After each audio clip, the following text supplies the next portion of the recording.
en el corazón de la campiña inglesa, donde los campos verdes se extienden hasta tocar un cielo plomizo, se alza una casa. No una casa cualquiera, sino una que susurra secretos a los vientos y guarda horrores tras sus muros de piedra. ¿Qué clase de oscuridad puede anidar en un lugar tan aparentemente idílico? Nos adentraremos en la historia de Dennis Nielsen, un nombre que evoca escalofríos y cuyo legado mancha para siempre la historia criminal británica. Un hombre aparentemente ordinario, un funcionario discreto, pero bajo esa fachada se ocultaba un depredador, un monstruo capaz de actos de una depravación inimaginable. ¿Cómo alguien así pudo pasar desapercibido durante tanto tiempo? Nielsen nació en Fraserburgh, Escocia, en 1945. Su infancia, marcada por la ausencia paterna y una relación compleja con su abuelo, sentó las bases de una personalidad perturbada. Tras servir en el ejército, se unió a la policía y luego al servicio de empleo, trabajos que le permitieron moverse con facilidad y sin levantar sospechas. ¿Quién podría imaginar que tras esa fachada de normalidad se escondía un asesino en serie? Entre 1978 y 1983, Nielsen asesinó al menos a 15 hombres jóvenes, muchos de ellos sin hogar o marginados, personas cuyas desapariciones no despertarían demasiada atención. Los atraía a su apartamento en el número 192 de Melrose Avenue, en Cricklewood, Londres, con la promesa de comida, bebida o un lugar donde pasar la noche. Una vez dentro, los estrangulaba o ahogaba. ¿Qué pensaban esos jóvenes en sus últimos momentos? Pero la historia no termina con la muerte. Nielsen conservaba los cuerpos de sus víctimas durante semanas, incluso meses, bañándolos, vistiéndolos y sentándolos a su lado mientras veía la televisión. Luego, los diseccionaba y quemaba en hogueras en el jardín o los arrojaba por el desagüe. ¿Qué clase de mente retorcida es capaz de semejante profanación? Fue precisamente el atasco de las tuberías lo que finalmente lo delató. En febrero de 1983, los fontaneros descubrieron restos humanos en el sistema de drenaje del edificio. Nielsen, confrontado por la policía, confesó de inmediato sus crímenes con una frialdad escalofriante. ¿Sentía algún remordimiento o solo alivio por haber sido descubierto? En el juicio, Nielsen se declaró no culpable, alegando demencia. Sin embargo, el jurado lo declaró culpable de 6 cargos de asesinato y 2 de intento de asesinato. Fue sentenciado a cadena perpetua, una condena que cumplió en varias prisiones hasta su muerte en 2018. ¿Fue la prisión un castigo suficiente para los horrores que cometió? Dennis Nielsen murió tras las rejas, pero su legado de terror sigue vivo. Su historia es un recordatorio sombrío de la oscuridad que puede acechar bajo la superficie de la normalidad y de la vulnerabilidad de aquellos que son marginados y olvidados por la sociedad. ¿Cuántos otros monstruos como Nielsen siguen ocultos a plena vista, esperando el momento oportuno para atacar? Esa, quizás, sea la pregunta más inquietante de todas. En los anales de la historia criminal, ciertos casos resuenan con una particular nota de horror, una melodía disonante que persiste en el tiempo. Hoy nos adentraremos en uno de esos abismos. El 19 de abril de 1995, la ciudad de Oklahoma, en Estados Unidos, se vio sacudida por un acto de violencia que cambiaría para siempre su semblante. A las 9:02 de la mañana, una explosión ensordecedora destrozó el edificio federal Alfred P. Murrah. ¿Qué clase de mente podría concebir semejante atrocidad? El saldo fue devastador. 168 vidas truncadas, entre ellas la de 19 niños que asistían a la guardería del edificio.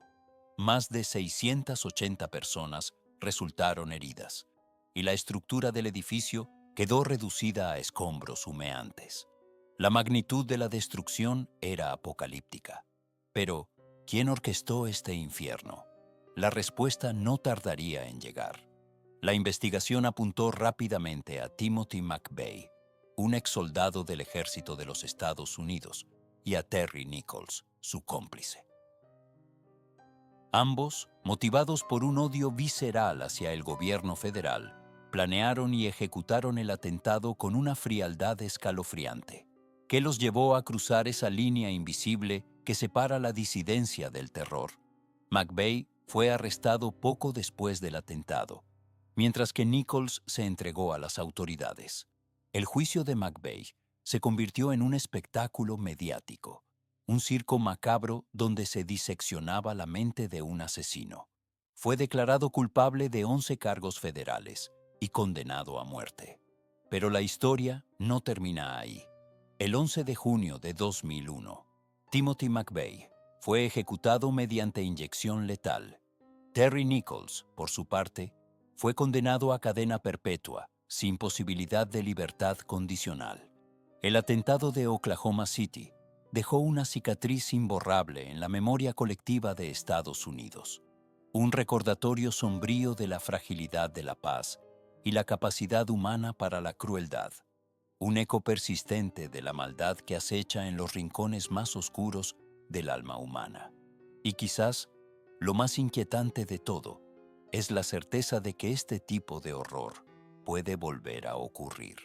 En el corazón de la campiña inglesa, donde los campos verdes se extienden hasta tocar un cielo plomizo, se alza una casa. No una casa cualquiera, sino una que guarda entre sus muros ecos de un horror indescriptible. ¿Qué secretos oscuros se esconden tras sus ventanas? Nos trasladamos a la apacible aldea de Epping, en Essex. Era un día de verano aparentemente normal de 1972, cuando la familia Fry se mudó a su nuevo hogar, el número 31 de la calle Hemlock. Arthur y Carol Fry, junto a sus dos hijos pequeños, David, de 6 años, y Marie, de 4, buscaban un nuevo comienzo. Lo que encontraron, en cambio, fue una pesadilla que los perseguiría hasta el final de sus días. ¿Podría una casa cambiar el destino de una familia? Desde el principio, la casa pareció tener una presencia inquietante. Objetos que se movían solos, susurros en la noche, sombras danzantes en las esquinas de los ojos. Al principio, la familia lo atribuyó al estrés de la mudanza, a la imaginación de los niños. Pero pronto, los incidentes se volvieron más frecuentes, más intensos, más aterradores. ¿Eran simples coincidencias o algo más siniestro se cernía sobre ellos? David comenzó a hablar de un hombre oscuro que lo visitaba por las noches. Marie se negaba a entrar en ciertas habitaciones, llorando histéricamente sin poder explicar por qué. Arthur, un hombre de ciencia, intentaba encontrar explicaciones lógicas, pero incluso él comenzaba a sentir un frío inexplicable en el aire. Carol, la más sensible de la familia, era la más afectada. Tenía pesadillas vívidas, sentía una presencia constante observándola, y comenzó a creer que algo maligno habitaba la casa. ¿Qué clase de terror se alimenta de la inocencia infantil? Una noche, el horror alcanzó su punto álgido. David fue encontrado inconsciente en su habitación, con extrañas marcas en el cuello. Carol, presa del pánico, llamó a la policía. Los agentes, escépticos al principio, no encontraron signos de allanamiento ni de lucha, pero la atmósfera en la casa era innegablemente opresiva. ¿Podría la policía, con sus métodos racionales, comprender la naturaleza de lo que estaba ocurriendo? A partir de ese momento, la familia Fry vivió en un estado de terror constante. Intentaron buscar ayuda. Consultaron a sacerdotes, psíquicos, investigadores de lo paranormal. Algunos sintieron la presencia maligna. Otros los tacharon de locos. Pero nadie pudo ofrecerles una solución, una forma de escapar de la pesadilla. Existe escapatoria cuando el horror se arraiga en las paredes de tu hogar. Finalmente, desesperados, decidieron abandonar la casa. Dejaron atrás todas sus pertenencias, huyendo en la oscuridad de la noche, con la esperanza de dejar atrás el horror. Pero la pesadilla, al parecer, lo siguió. ¿Puede uno realmente escapar de un mal que se aferra al alma? La casa número 31 de la calle Hemlock permaneció vacía durante años, con una reputación de estar maldita. Nadie se atrevía a acercarse, a desafiar a las fuerzas oscuras que se decía que la habitaban.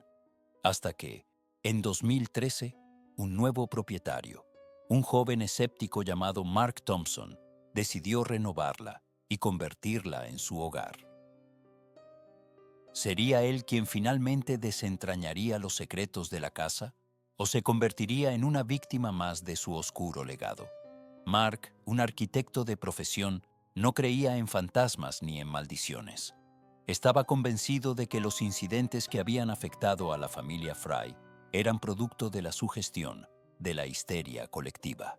Pero pronto comenzó a experimentar fenómenos inexplicables, ruidos extraños, sombras fugaces, una sensación constante de ser observado.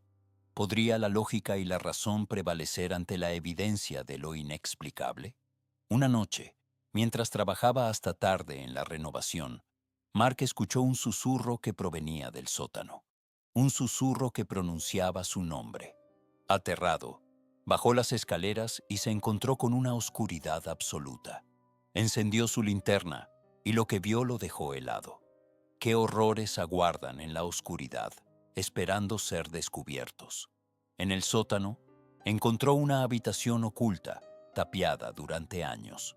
Dentro, había un altar improvisado, cubierto de símbolos extraños y manchas de sangre seca. En el centro del altar, un libro antiguo, encuadernado en cuero, con páginas llenas de inscripciones incomprensibles. ¿Qué clase de rituales oscuros se llevaron a cabo en ese lugar? Mark, presa del pánico, llamó a la policía, pero cuando los agentes llegaron, la habitación oculta había desaparecido. No había altar, no había libro, no había rastro de nada. Mark fue tachado de loco, al igual que la familia Fry antes que él. ¿Es la locura la única explicación para lo inexplicable? Mark abandonó la casa al día siguiente, dejando atrás su sueño de un nuevo hogar. La casa número 31 de la calle Hemlock permanece vacía hasta el día de hoy. Un monumento silencioso a un horror que se niega a morir. Un recordatorio de que, a veces, los lugares pueden estar imbuidos de una maldad que trasciende la comprensión humana. ¿Qué secretos seguirán ocultos entre sus muros, esperando a ser desenterrados por la próxima víctima? La respuesta, quizás, sea mejor dejarla en la oscuridad, porque hay horrores que, una vez vistos, nunca te abandonan. En el corazón de la campiña inglesa, donde los campos verdes se extienden hasta un horizonte brumoso, se esconde una historia que hiela la sangre. Una historia de secretos enterrados, de una maldad que florece en la oscuridad, y de una casa, Borley Rectory, que se ganó a pulso el título de la casa más embrujada de Inglaterra. ¿Qué secretos ocultaban sus paredes? Construida en 1862 sobre un terreno que, según se rumoreaba, había sido escenario de horribles acontecimientos, Borley Rectory pronto se vio envuelta en una atmósfera de temor. Se decía que un monasterio había existido en ese mismo lugar siglos atrás, y que un monje y una monja, enamorados y desafiando sus votos, habían sido castigados con una muerte brutal. La leyenda contaba que la monja había sido emparedada viva dentro de los muros del monasterio. ¿Eran solo cuentos para asustar a los niños o había algo más? La familia Henry Bull, los primeros en habitar la rectoría, fueron testigos de fenómenos inexplicables. Pasos resonaban en los pasillos vacíos, campanillas sonaban sin que nadie las tocara, y figuras sombrías se deslizaban por el rabillo del ojo. Pero fue la aparición fantasmal de una monja, vagando por los jardines, lo que realmente sembró el pánico. ¿Una simple alucinación o el eco de un amor prohibido buscando venganza? A lo largo de las décadas, Borley Rectory atrajo a investigadores paranormales y curiosos de todo el mundo. Harry Price, un famoso cazador de fantasmas, pasó años estudiando la casa, documentando una serie de sucesos extraños. Objetos que se movían solos, mensajes escritos en las paredes, y la constante sensación de ser observado por una presencia invisible. ¿Podía la ciencia explicar lo inexplicable? ¿O Borley Rectory desafiaba toda lógica? En 1939, un incendio devastó la rectoría, reduciéndola a cenizas. Pero incluso en ruinas, la leyenda de Borley Rectory persistió. Algunos afirmaban que los fantasmas seguían vagando por el terreno, atrapados entre este mundo y el siguiente. ¿Puede el fuego destruir la maldad o simplemente la libera? Hoy en día, solo queda un campo vacío donde una vez se alzó Borley Rectory. Pero las historias de fantasmas y fenómenos inexplicables continúan circulando, alimentando la leyenda de la casa más embrujada de Inglaterra. Una leyenda que nos recuerda que, a veces, los secretos del pasado son demasiado oscuros para permanecer enterrados, y que, incluso en el silencio de la noche, los muertos pueden seguir hablando. En el corazón de la campiña inglesa, donde la niebla se aferra a los campos como un sudario fantasmal, se esconde una historia de horror que desafía la comprensión. Una historia tejida con secretos, mentiras y la fría realidad de la depravación humana. ¿Estás preparado para adentrarte en la oscuridad? 1974. Un año que comenzó como cualquier otro, pero que pronto se vería marcado por un crimen tan atroz que resonaría a través de las décadas. En la tranquila localidad de Leicester, Inglaterra, una familia aparentemente normal se preparaba para enfrentar una pesadilla inimaginable. Jean y Harvey Crew eran granjeros. Llevaban una vida sencilla, dedicada a su hija de 18 meses, Rochelle. Pero bajo la superficie de esta idílica existencia, las tensiones comenzaban a crecer. ¿Qué secretos ocultaban tras la fachada de la normalidad? El 18 de junio de 1974, la pareja desapareció sin dejar rastro. La granja quedó extrañamente silenciosa, con solo Rochelle, la pequeña, como única habitante. El misterio se cernía sobre la comunidad, alimentando rumores y especulaciones. ¿Dónde estaban Jean y Harvey Crew? ¿Qué les había ocurrido? La policía inició una investigación exhaustiva, pero las pistas eran escasas.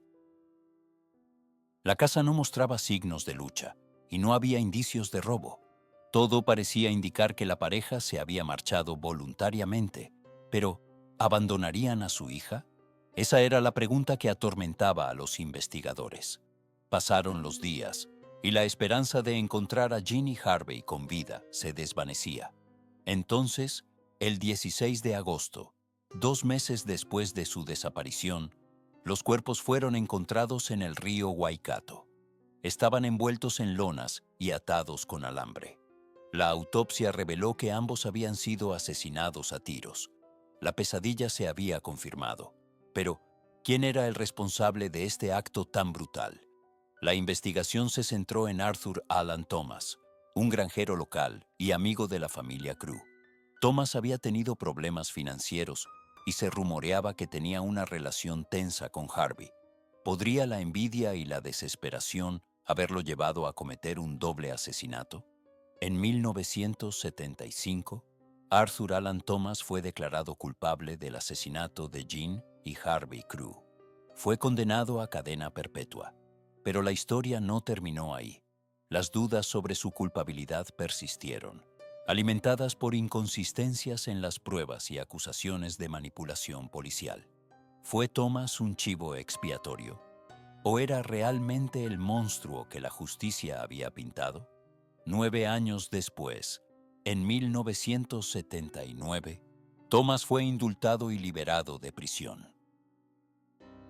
Una investigación posterior reveló graves errores en la investigación original, lo que alimentó aún más las sospechas de un encubrimiento.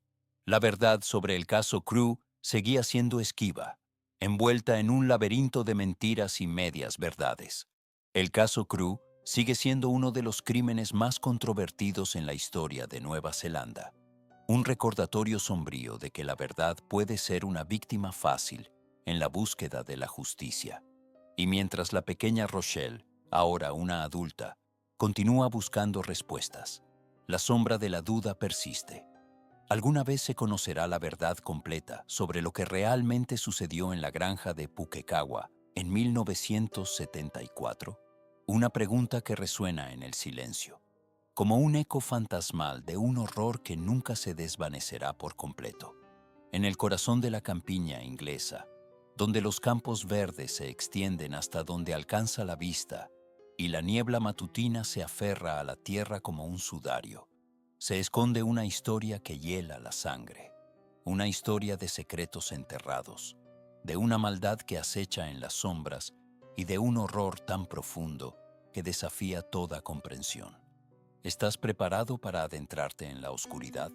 Retrocedamos hasta el verano de 1974. Un calor sofocante se había apoderado del condado de Cheshire, pero en la pequeña aldea de Barton, un frío mucho más intenso estaba a punto de instalarse. Fue allí, en una granja aparentemente idílica, donde la familia Remington desapareció sin dejar rastro.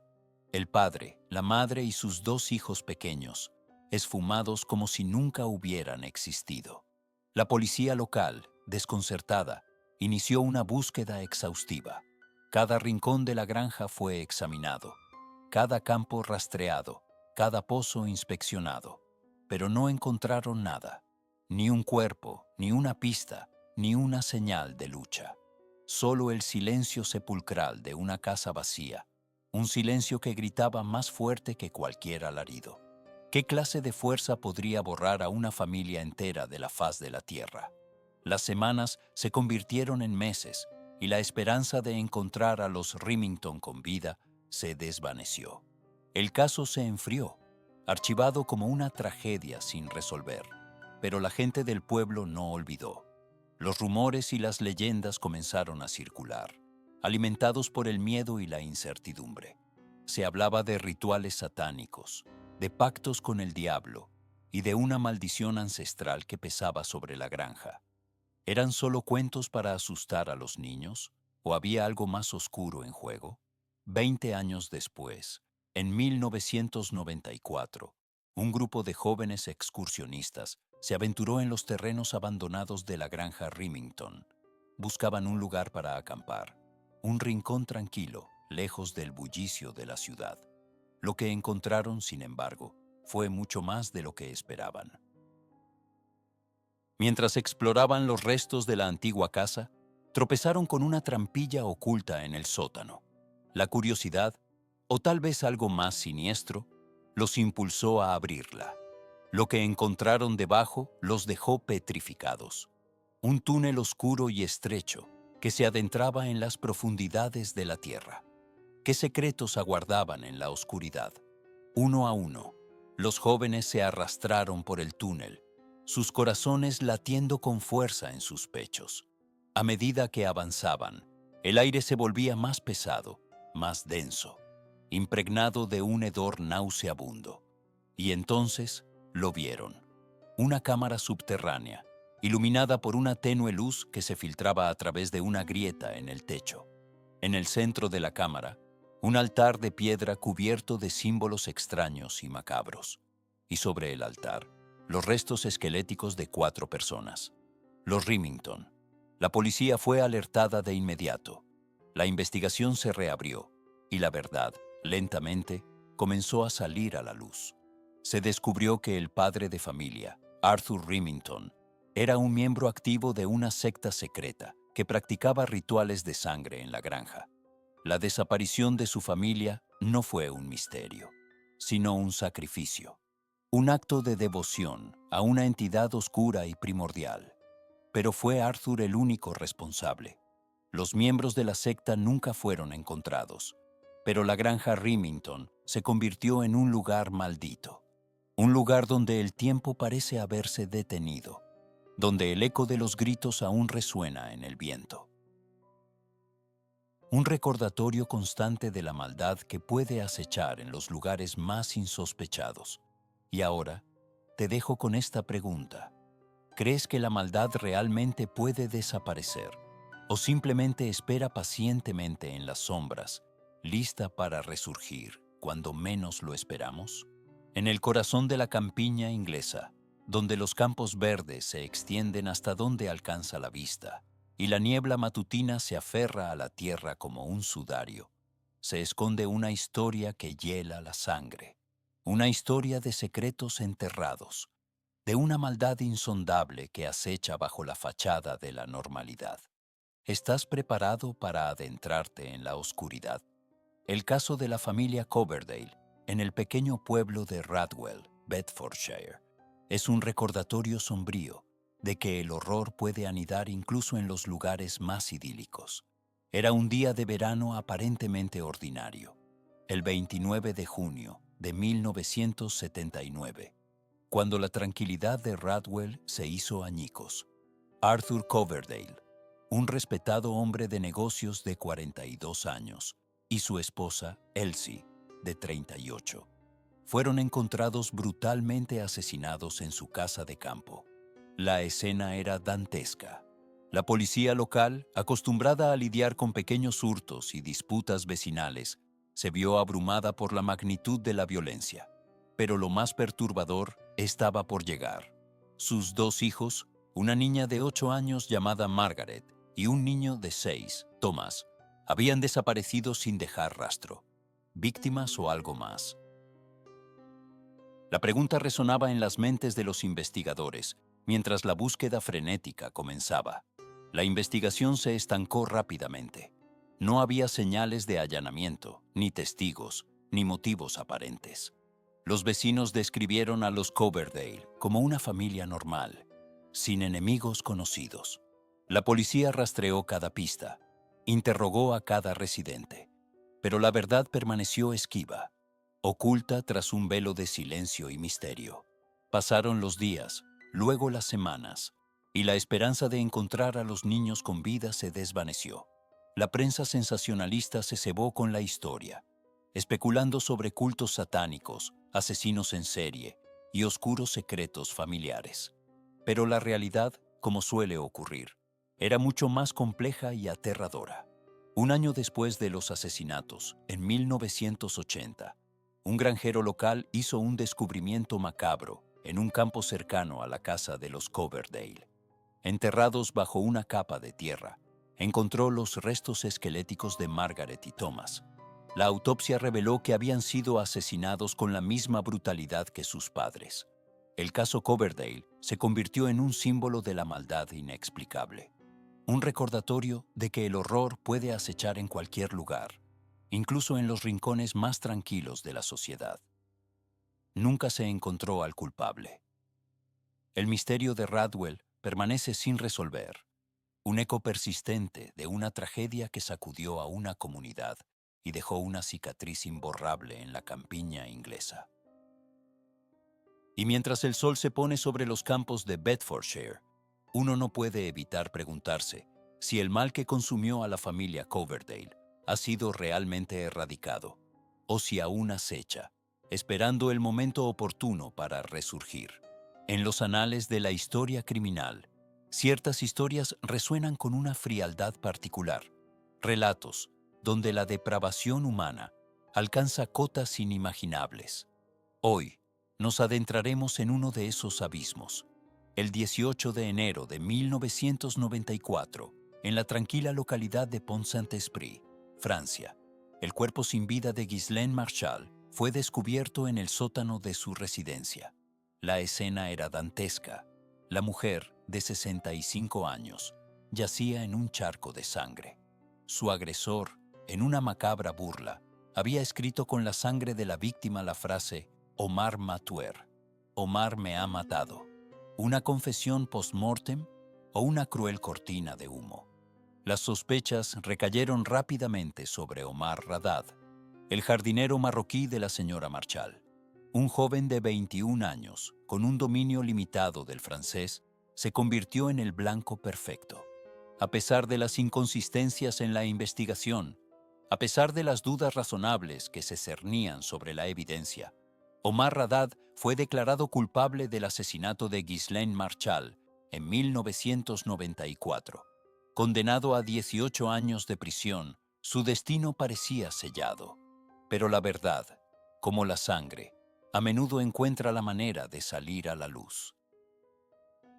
A lo largo de los años, surgieron nuevas pruebas.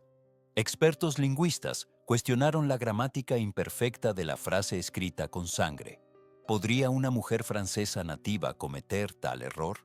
Más inquietante aún, los avances en la tecnología forense revelaron la presencia de ADN masculino no perteneciente a Omar Raddad en la escena del crimen.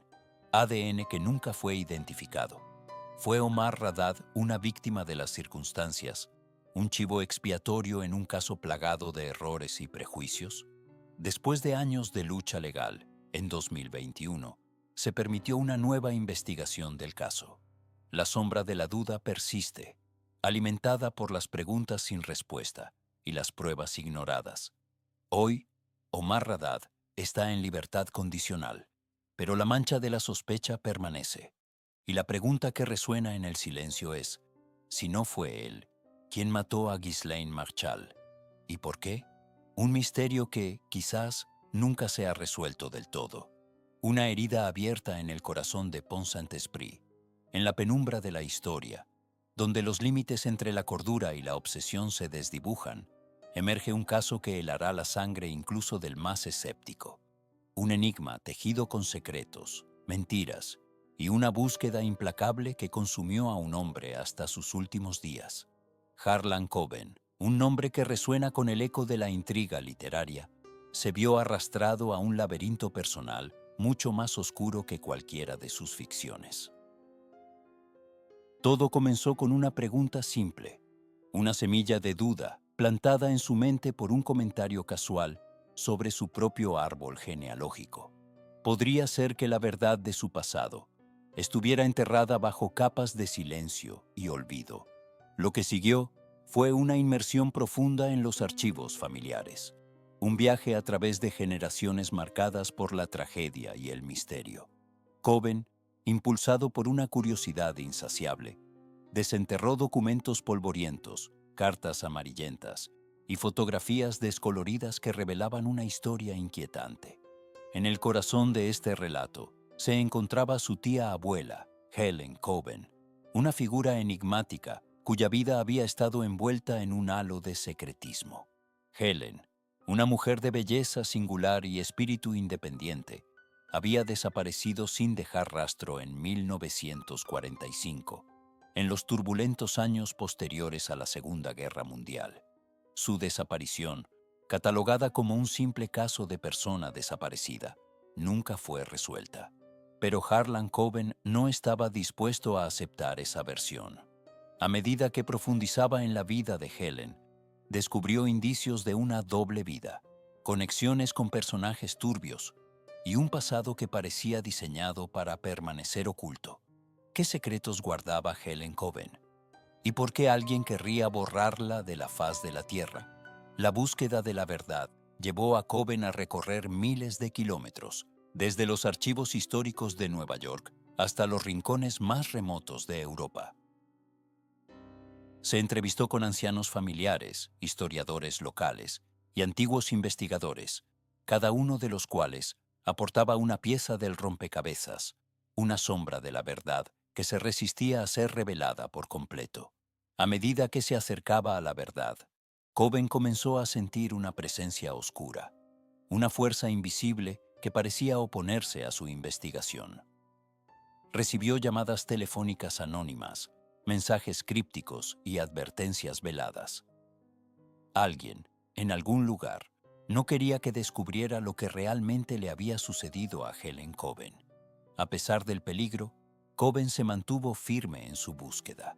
Estaba decidido a desentrañar el misterio de su tía abuela, a darle voz a una historia que había permanecido silenciada durante más de 70 años. Pero, ¿estaba preparado para las consecuencias de descubrir la verdad? ¿Podría soportar el peso de los secretos que Helen Coben se había llevado a la tumba? El final de esta historia, como suele ocurrir en los casos más oscuros, no ofrece respuestas fáciles ni finales felices. Lo que Harlan Coben descubrió sobre su tía abuela Helen Lo persiguió hasta el final de sus días. Una sombra persistente que le recordaba que algunos secretos están mejor guardados y que la verdad, a veces, puede ser más aterradora que la propia muerte. Porque, al final, todos somos prisioneros de nuestro pasado, rehenes de una historia que, nos guste o no, nos define. En los anales de la historia criminal, ciertas historias se graban a fuego, no solo por la brutalidad de los actos, sino por la sombra de misterio que las envuelve. Prepárense, porque hoy nos adentraremos en una de esas historias. Ocurrió en la apacible localidad de Villisca, Iowa. Una noche de verano, la del 9 al 10 de junio de 1912, un silencio sepulcral descendió sobre la casa de los Moore. Un silencio que ocultaba una carnicería indescriptible. ¿Qué horrores se desataron tras esas paredes? Josiah Moore, un hombre de 43 años, su esposa Sarah, de 39, y sus 4 hijos, Herman, de 11 años, Catherine, de 10, Boyd, de 7, y Paul, de 5, yacían sin vida. Junto a ellos, Lena y Ina Stillinger, 2 jóvenes hermanas de 8 y 12 años, invitadas a pasar la noche. 8 almas arrebatadas en la oscuridad. ¿Quién podría cometer un acto tan atroz? El hacha, el arma elegida por el asesino, se encontró apoyada contra una pared de la habitación. La escena era dantesca. Los cuerpos, brutalmente golpeados, mostraban la furia ciega del perpetrador. Las ventanas, cubiertas. Los espejos, tapados. Un macabro ritual que desconcertó a los investigadores.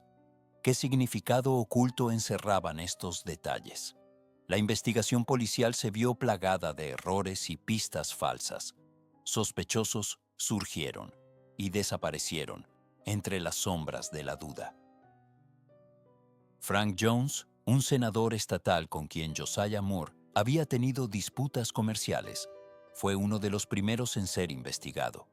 ¿Podría la ambición y la rivalidad haber desencadenado tal violencia? Otro nombre que resonó con fuerza fue el del reverendo Kelly, un predicador itinerante con un historial de comportamiento errático. Se decía que había estado en Villisca la noche de los asesinatos. Era su fervor religioso una máscara que ocultaba una mente perturbada. Pero quizás el sospechoso más intrigante fue un hombre conocido solo como el hombre del hacha. Un individuo que, según se rumoreaba, había cometido asesinatos similares en otras comunidades. Un espectro que se movía entre las sombras, dejando tras de sí un rastro de sangre y terror.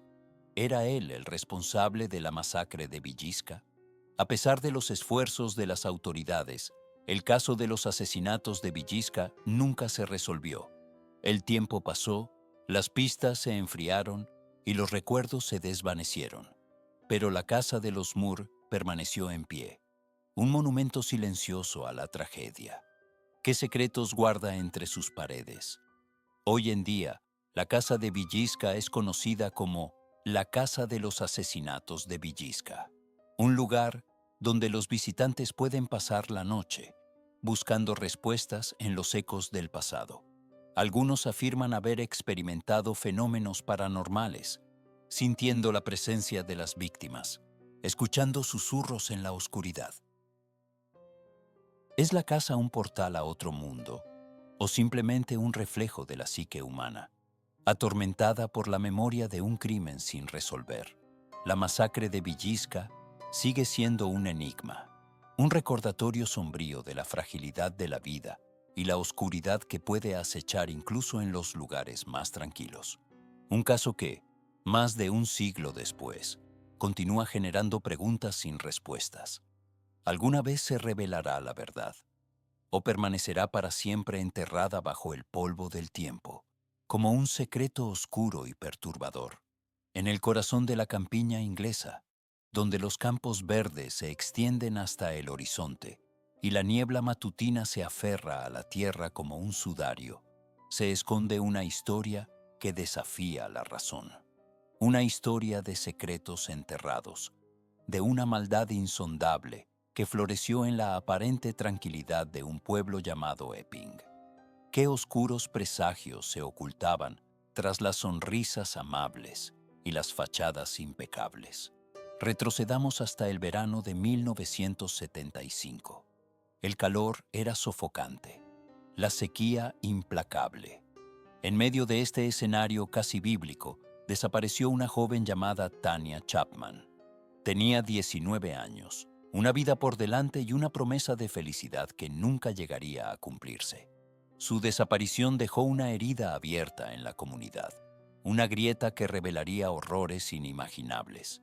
¿Qué secreto se llevó Tanya consigo?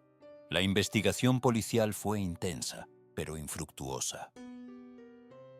Se rastrearon los bosques, se interrogó a los vecinos, se buscaron pistas en cada rincón. Pero Tanya parecía haberse esfumado, absorbida por la tierra sedienta. El caso se enfrió, archivado entre tantos otros expedientes sin resolver. La esperanza se desvaneció, reemplazada por la resignación y el miedo. Podría ser que el mal se había salido con la suya, ocultándose a plena vista. Pasaron casi 20 años. El tiempo, implacable, había cubierto la herida con una cicatriz, pero la memoria de Tanya seguía viva en el corazón de sus seres queridos. Y entonces, en 1994, un nuevo hallazgo sacudió los cimientos de Epping. Un grupo de trabajadores que excavaban para construir una nueva carretera descubrieron algo macabro: restos humanos. Podría ser que, después de tanto tiempo, la verdad estuviera a punto de salir a la luz. Las pruebas de ADN confirmaron lo que muchos temían. Los restos pertenecían a Tanya Chapman. Su cuerpo, enterrado en un lugar remoto, revelaba signos de una violencia brutal. La investigación se reabrió con renovado vigor, impulsada por la tecnología moderna y la determinación de hacer justicia. ¿Qué horrores revelarían las nuevas pruebas? La policía se centró en un sospechoso, John Cannan, un hombre con un historial de violencia y una reputación siniestra.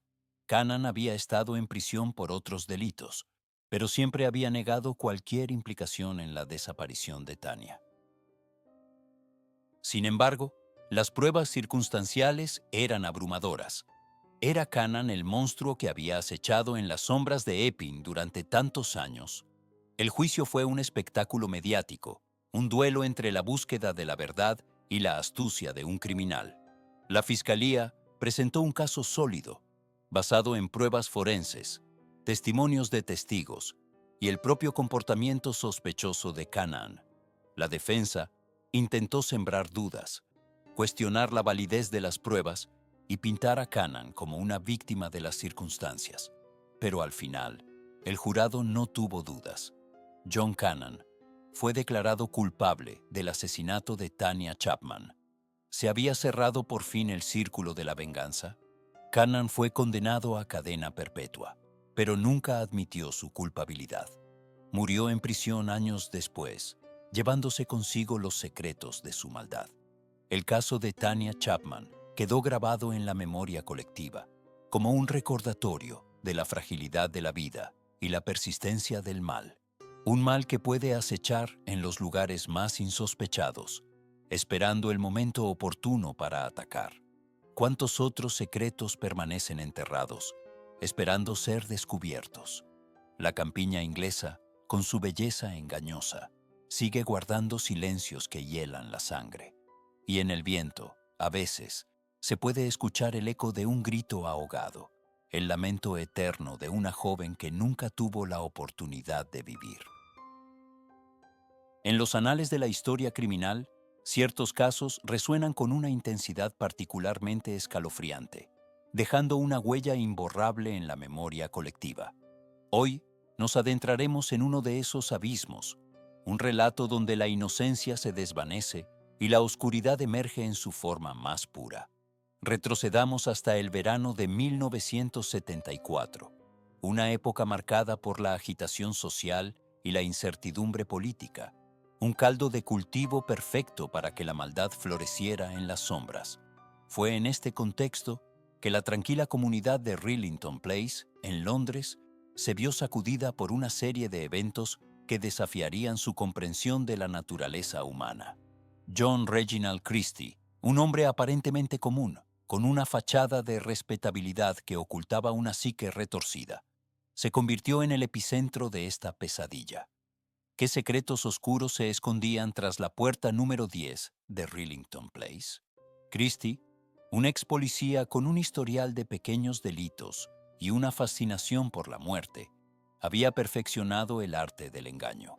Su apariencia discreta y su comportamiento servicial le permitieron ganarse la confianza de sus vecinos, especialmente de las mujeres jóvenes vulnerables que buscaban refugio en la bulliciosa ciudad. Pero tras esa máscara de normalidad, acechaba un depredador. Entre 1943 y 1953, Christie estranguló y asesinó al menos a 8 mujeres en su domicilio. Entre sus víctimas se encontraban su propia esposa, Ethel, y varias inquilinas que buscaban alojamiento en su casa. ¿Cómo pudo un hombre cometer actos tan atroces sin levantar sospechas durante tanto tiempo? El modus operandi de Christie era metódico y escalofriante.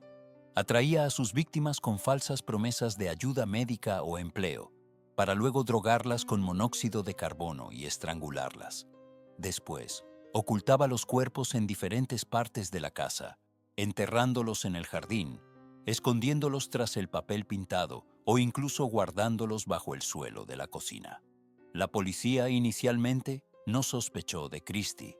De hecho, en un giro macabro del destino, fue él quien testificó como testigo en el juicio de Timothy Evans, un inquilino que fue acusado y condenado por el asesinato de su propia esposa e hija.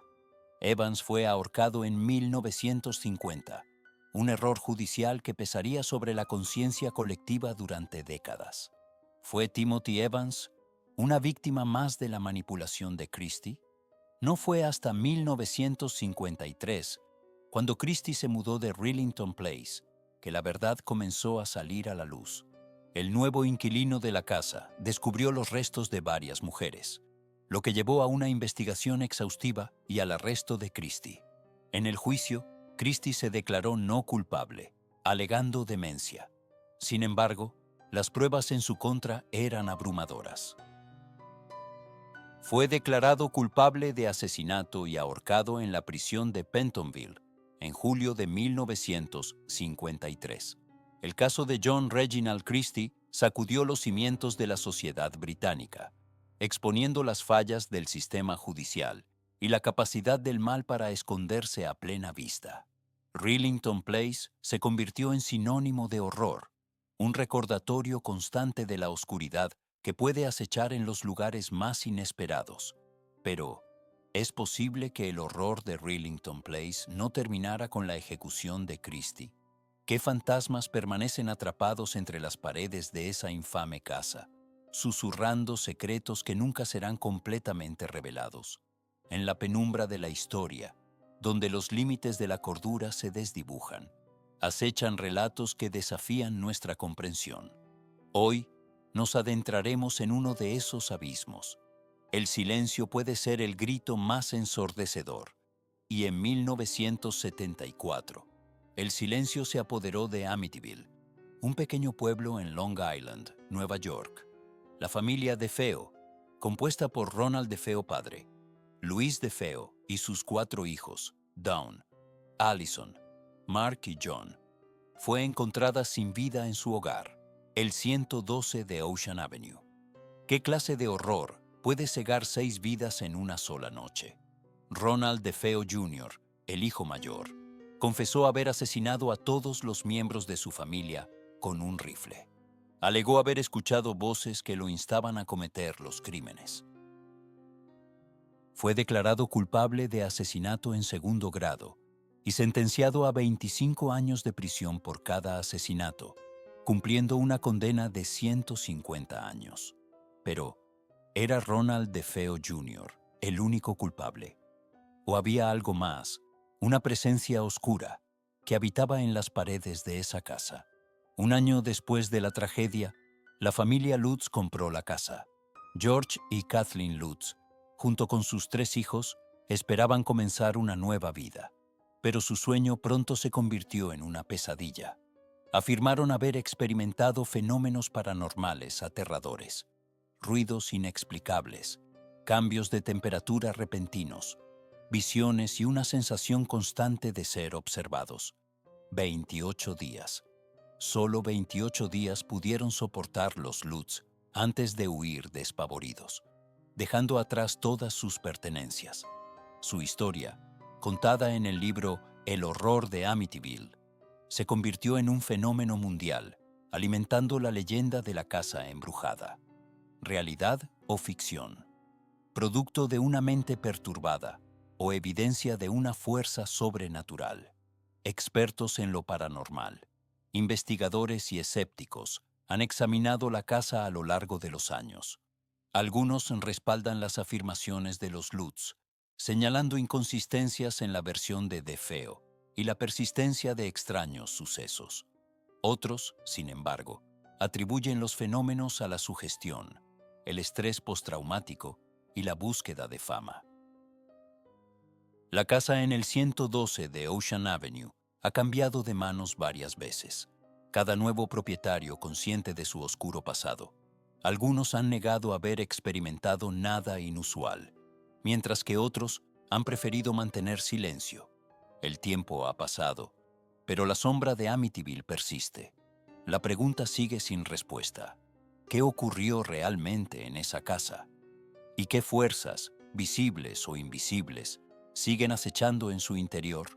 Quizás algunas puertas es mejor dejarlas cerradas, porque a veces el horror no reside en los hechos, sino en lo que estos insinúan.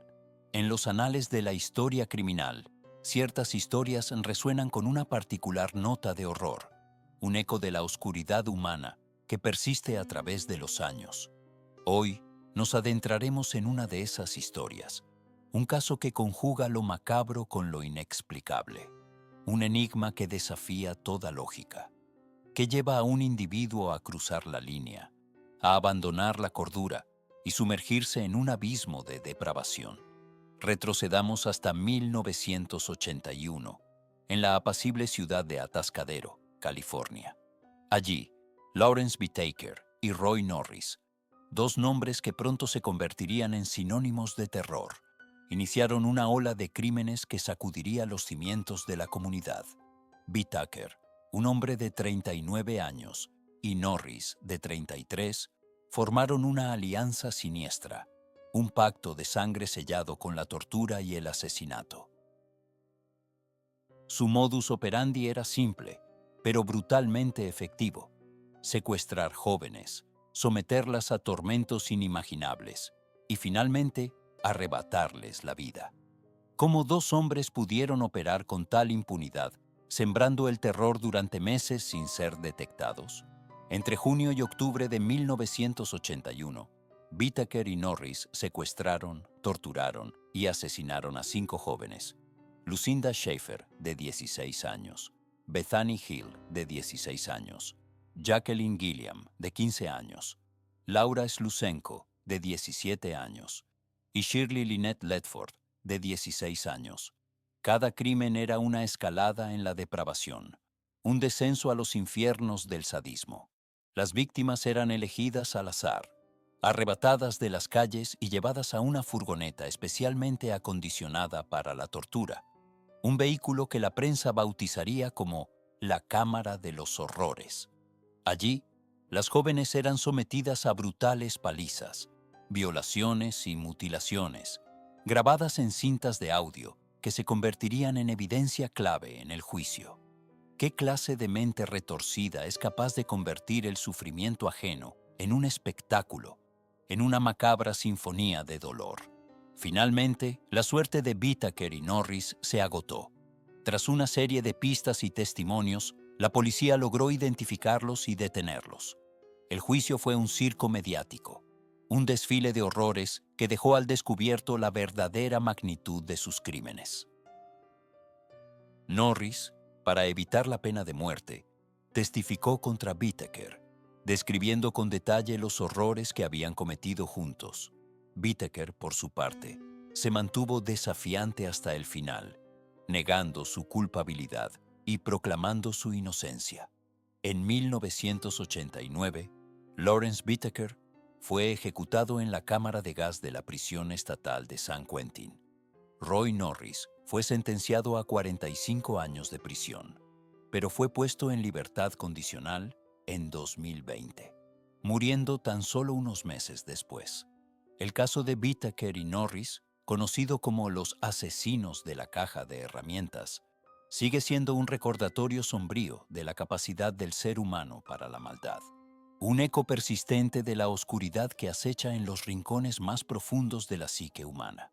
Un recordatorio de que, a veces, los monstruos no están debajo de la cama, sino caminando entre nosotros. ¿Y si quizás uno de ellos está más cerca de lo que creemos?